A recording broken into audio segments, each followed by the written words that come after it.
Theo Huxtable.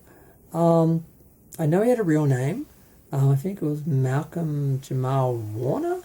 It just seems wrong to say his real name. He was Theo. Um, it's kind of surprising when someone that you grew up with died. And now I was a bit young for the Cosby Show originally, but I sort of saw it more in repeats in the 90s.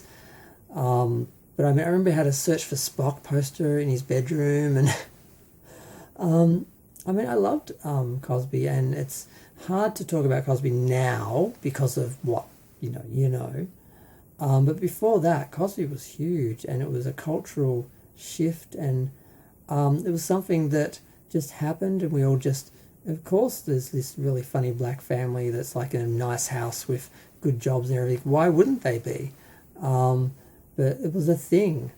Um, but yeah, and he was sort of like everybody's brother. I mean, we all sort of grew up with him. Like, I know he went on to do some films later on, and maybe he was typecast at first, but also sort of had that Cosby money, so he probably didn't have to work for a little while. But eventually he got out and did some genre things. I think was he in The Dead Zone? Oh God, what was he? He was in some sci-fi show. I remember seeing him go, oh my God, I didn't realise that was him, because he had like a beard and he was older. There was something more recent than, I don't know why I'm thinking of Dead Zone. Either way, he's passed. He apparently drowned on holiday, which is even worse because it's just a stupid accident. It didn't need to happen. It's not like some, big dramatic disease or something that you sort of had no choice in. It was like he just drowned at that age. And yeah, it's just really sad.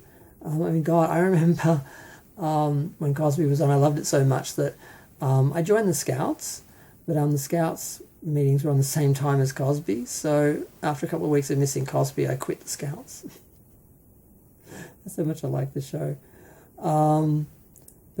Yeah, especially after watching Fat Albert and stuff like that, and the Cosby Kids and all that, and it's just really sad now that it's all been tainted by who. And it's funny because apparently he called in somewhere and talked about it, and I'm like, who would want to speak to him? Who would want to ask him his thoughts on Theo passing and everything? But someone did.